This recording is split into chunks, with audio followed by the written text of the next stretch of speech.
Assalamualaikum warahmatullahi wabarakatuh. Seluruh Sultan Official Channel dari Pak Haji Hasan BFC juga. Ini kita mau ngobrol-ngobrol lagi pagi ini, Pak Ustadz ya. Mau kita belajar lagi sama guru kita nih. Pak Ustadz ini mau nanya masalah yang la yukallifullahu nafsan illa wus'aha. Allah tidak akan memberikan ujian di luar batas kemampuan hambanya, gitu ya. Nah ini pengalaman saya wallahu alam, karena kan saya juga belajar nih Pak Ustadz. Jadi setiap mau ada ujian gitu ya, terjadi di kehidupan saya, keluarga saya dengan istri gitu Pak Ustadz, itu saya merasa ada sesuatu, ada ceritanya dulu gitu Pak Ustadz, ada ceritanya kemudian membuat saya dan istri itu berpikir, oh begini, seolah-olah tuh ujian itu yang akan datang ke kehidupan saya itu sudah Allah tentukan itu Pak Ustadz, dalam arti sudah disetting gitu ya, sudah nikah rupa oleh Allah gitu. Nah, tergantung bagaimana saya ataupun istri mau belajar untuk memahami petunjuknya, kemudian kembali ke jalan Allah gitu apabila ada kesalahan. Nah, yang saya maksudin adalah tidak akan melalui batas kemampuan hambanya, itu berarti Allah yang membuat ujian ini akan bisa dilalui oleh hambanya atau seperti apa? Mungkin lebih jelas ya Pak. Jadi memang benar. Ya. La yukallifullahu nafsan illa wus'aha. Itu sebenarnya memang itu adalah pengetahuan kita bahwa memang Allah tidak akan memberikan ujian itu kecuali dengan kesanggupan orang tersebut. Ya. Jadi yang harus kita ketahui adalah yang dilihat oleh Allah Ta'ala itu adalah iman seseorang. Jadi iman itu yang tahu Allah, bukan kita. Iman itu yang tahu Allah, bukan kita. Tetapi dari kalimat tersebut kita harus memahami Allah, bahwa Allah memberikan ujian itu atas izin Allah, pasti orang tersebut dari iman yang sebegitu harusnya sanggup. Itu ya. Paham ya? Harusnya sanggup. Nah, nomor satu yang kita ketahui adalah ini adalah pengetahuan untuk kita yang muslim, bahwasanya setiap saat, setiap waktu itu kan ujian yang kita lalui. Betul. Makan itu diuji bagaimana caranya makan itu, adabnya jelas, doa. Makannya sendiri harus taker-takeran itu diukur lah, jangan terus maunya sendiri, kan gitu. Kalau kita itu sudah merasa kayaknya cukup, tapi kan ada orang yang enggak tuh, ambil ini. Nah itu dia diuji dengan makanan itu, sebenarnya dia bisa, tapi yang menjadikan orang itu tidak bisa itu apa? Nafsunya. Jadi orang itu yang menjadikan dia itu merasa tidak mampu, itu nafsunya dia sebenarnya, Mas. Nah ini padahal nih teman-teman nih, itu pun ujian ya Pak Ustadz ya? Loh iya, nafsunya itu juga ujian. Orang kan kalau dengan kata-kata ujian tuh lebih ke musibah ya Pak, misalnya lebih kepada hal-hal yang besar gitu ya, nggak bisa bayar leasing lah itu itulah manusia normal itu ya begitu. Tapi kalau kita itu belajar untuk takwa, kan ujian, kan semua ini ujian. Nggak bisa makan ujian, kelaparan ujian, kehilangan jiwa ujian, ya kan? Kemudian dikatakan juga buah-buahan itu kan jarang sekali dibahas. Buah-buahan itu sesuatu yang memberikan nikmat, enak, nyaman, manis, kenyang. Itu nikmat, itu rezeki dalam bentuk salah satunya harta. Ya. Selain harta itu apa? Ya istri yang cantik, suami yang ganteng, nggak taunya nih soleh, soleha, kan gitu nih. Ini kan ujian sebenarnya. Nah orang itu tidak pernah melihat itu ujian dari Allah Ta'ala. Nah yang tidak kuat itu nafsunya. Akhirnya ngomong, nih istriku solehah, dia hafidhoh. Akhirnya dia begini. Akhirnya yang dia munculkan bukan Allahnya, tapi sombongnya. Nyombongin istrinya. Banggain istrinya. Lah dia nggak kuat sebenarnya. Padahal dengan iman segitu dia harusnya ngerti bahwa banggain nggak boleh. Makan yang berlebih juga nggak boleh. Kan begitu harusnya. Tapi yang nggak kuat itu adalah nafsunya. Nah, salah satu yang lain adalah pahami. Jangan merasa kalau ujian yang mendera seseorang atau datang kepada seseorang itu, orang itu mengeluh. Jangan, Allah itu sudah menakar bahwa ujian untuk kita, semuanya kita itu udah ditakar bahwa kita itu insya Allah sanggup. Penyemangat lah gitu maksudnya. Loh iya jelas itu Allah itu sudah. Ya. Harus kita ingat dari ujian ini, kita ingat ayatnya yang lain. Fa inna ma'al usri yusran, inna ma'al usri yusra. Itu sudah dijelaskan di balik kesulitan ada kemudahan. Ya kita itu ingat kalau ujian itu kita pikirin, kita nggak bisa, serahin aja sama Allah. Allah menjamin di balik kesulitan ada kemudahan. Ngapain kita mikir sepaneng terus? Nggak usah. Serahin sama Allah Ta'ala. Nah, serahin sama Allah itu masuk kepada tawakal. Setelah kita serahin sama Allah Ta'ala, alhamdulillah jalan keluarnya diberi oleh Allah Ta'ala. Ingat, kita masuk ujian lagi. Jangan bilang saya serahin sama Allah, akhirnya saya itu diberi kemudahan. Iya, betul. Tapi kamu mau menceritakan Allahnya atau kamu mau menceritakan hebatnya kamu. Kan beda lagi nih. Orang itu diuji setiap detiknya itu maksudnya. Itu Mas, jadi orang nggak paham bahwa kita itu belajar. Nah, inilah yang kita namakan bahwa hati-hati. Semua yang kita lakukan setiap saat ini, semua yang kita terima setiap saat ini adalah ujian. Ujian kita di siraman kolbu itu melihat, menganalisa. Orang ini belum kenal, ya Ustazah. Orang ini kan kita nggak tahu ini masuk, udah begini-begini tadi. Iya. Nggak ngerti harus menganalisa apa ya ini.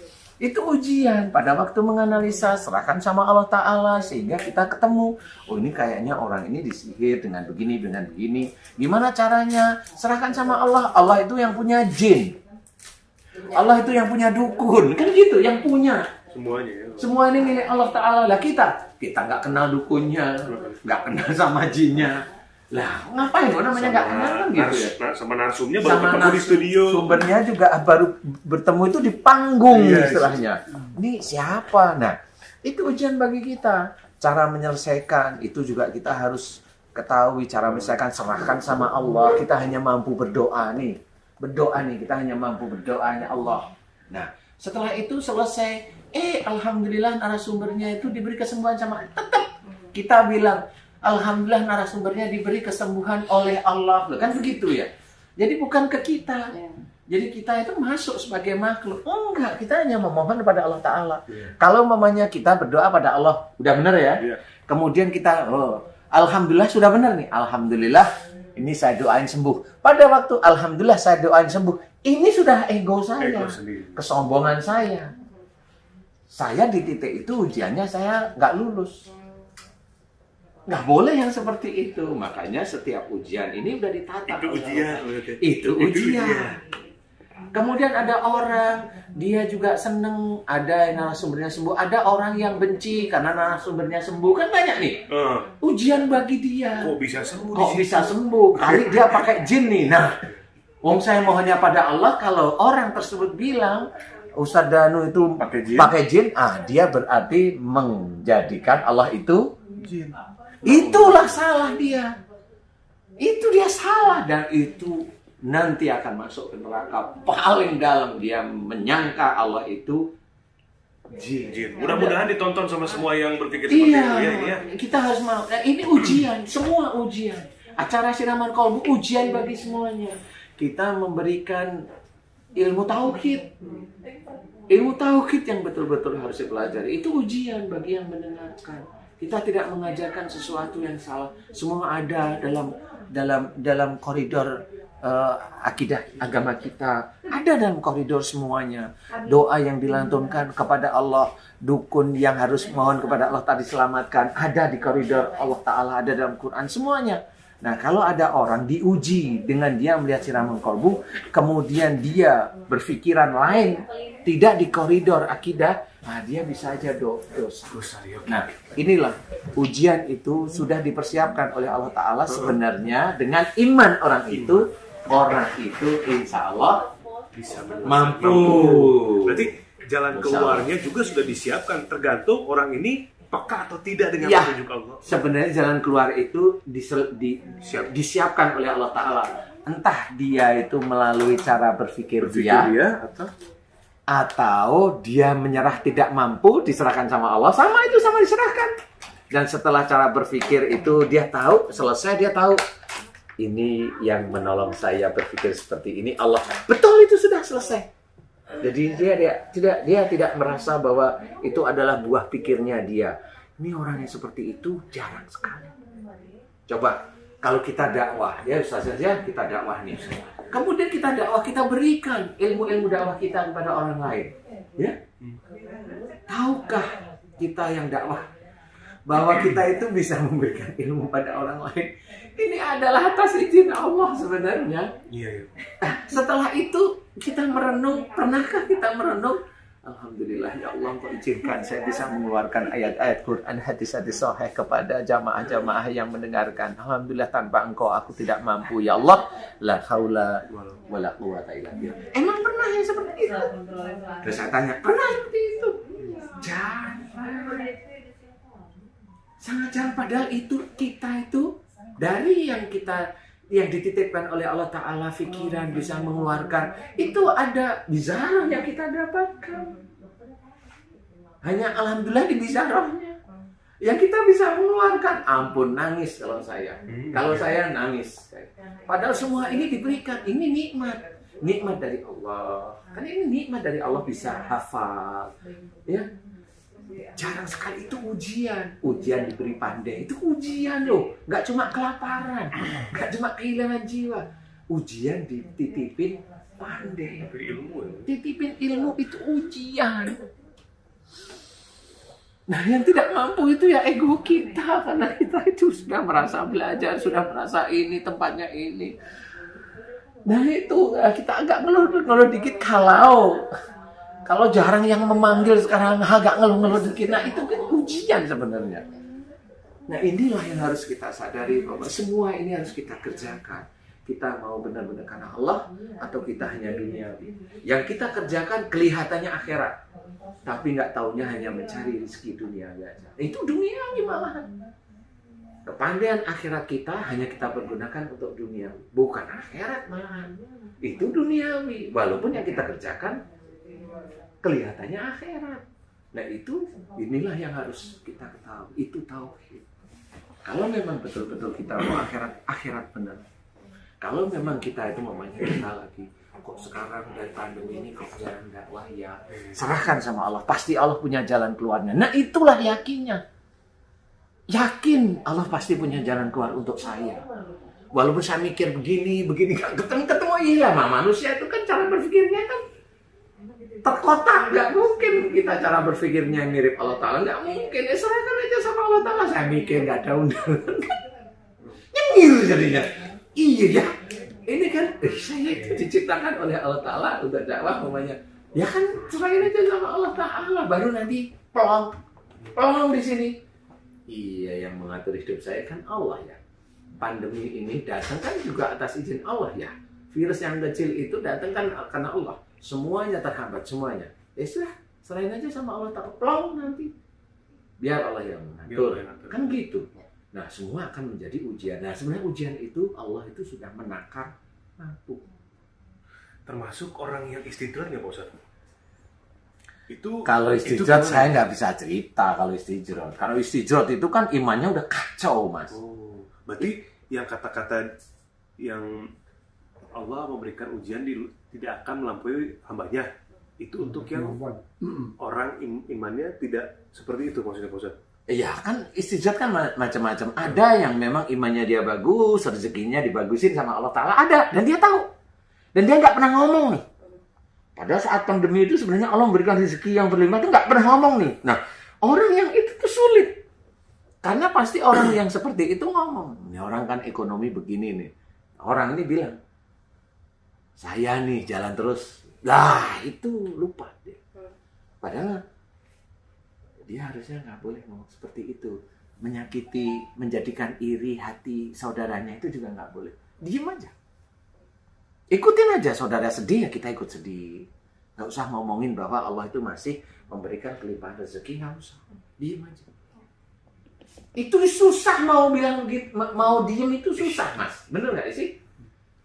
Yang diomongkan adalah saya, rezeki masih banyak nih. Kamu kan nggak tahu. Nah, pasti begitu.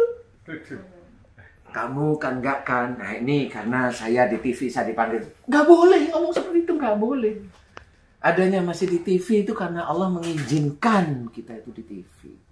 Semuanya atas izin Allah, bukan hebatnya kita. Nah kalau istijrot itu imannya udah kebolak-balik, udah nggak ngerti. Saya sendiri takut mau ngomong. Takut. Karena saya ngerti istijrot itu insya Allah paham. Tapi saya takut ngomong. Iya takut mas. Istijrot itu nggak cuma di orang-orang yang non-muslim. Oh enggak. Di orang muslim itu bisa jadi istijrot. Serius kalau saya ngomong kan bener nih. Tapi saya nggak mau ngomong. Ada di orang muslim. Orang muslimnya korun begitu ya. Iya, mirip seperti itu. Ya. Orang itu sebenarnya umpamanya dia sudah memohon pada waktu dia terkena musibah.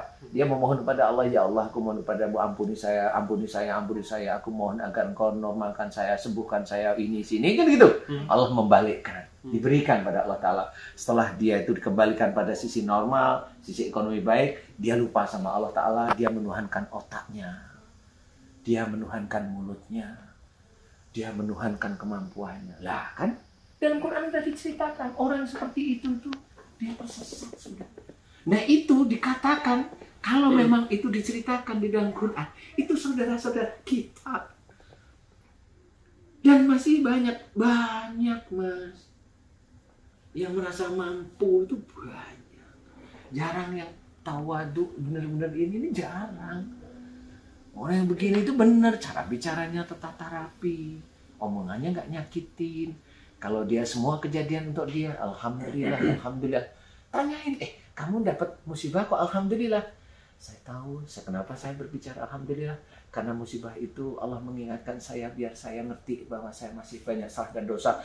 Itu jawaban itu hebat. Sangat hebat, berarti dia pengetahuan agamanya. Oh bagus. Walaupun dia kenapa kamu alhamdulillah, dia nggak ngomong dulu. Nah itu saya sudah, orang ini bagus nih. Dia nggak ngomong itu langsung saya bisa bilang, ini orang ini bagus. Ini orang imannya terjaga. Kenapa kamu alhamdulillah terus kalau ini? Dia senyum. Dia mau ngomong itu dia senyum itu mau ngomong itu dia menyusun kata-kata saya mau ngomong apa? Apakah omongan saya itu bisa diterima di lingkungan saya apa enggak? Itu orang itu tertata. Nah orang itu iman bagus. Itu. Pak Ustadz, kenapa orang bisa sebegitunya menuhankan otaknya? Ada cerita ya Pak Ustadz ya. Di cerita saya punya istri saya, Allah izinkan buka warung. Itu banyak cerita di itu. Banyak cerita di warung itu. Ada orang ngobrol gitu ya. Hidup itu yang penting tuh kerja keras. Hasil itu dari kerja keras kita, dari keringat kita. Bukan wah ya. Harus kerja keras. Kemudian ada satu orang menimpali. Kalau cuma kerja keras, orang yang belah batu kurang gimana kerja keras. Kan gitu. Iya. Tapi kan kehidupannya walau kan Pak Ustadz ya? Gitu loh sih. Jadi kenapa ya orang bisa, apa yang salah? Apakah dari pendidikan agamanya sejak dulu? Tapi kadang-kadang juga dari orang tuanya juga kasih pendidikannya bagus, Pak Ustadz gitu. Apa ya sih Pak Ustadz yang salah? Maksudnya kenapa ya bisa begitu? Apa itu juga ujian juga dari Allah untuk orang itu? Atau bagaimana sebetulnya itu? Sampai orang bisa sebegitunya pede gitu. Iya, orang itu kan bercerita itu, mohon maaf ya, orang itu bercerita itu kan agar orang lain itu mengikuti ceritanya dia, orang lain itu menggarisbawahi bahwa dia itu orang yang seperti ini umpamanya. Orang bercerita aja dulu. Keras gitu ya. Nggak harus dipekerja keras, semuanya aja. Semuanya. Nggak dipekerja keras, semuanya. Termasuk ya kita yang dakwah itu ya begitu. Orang itu harus mengikuti.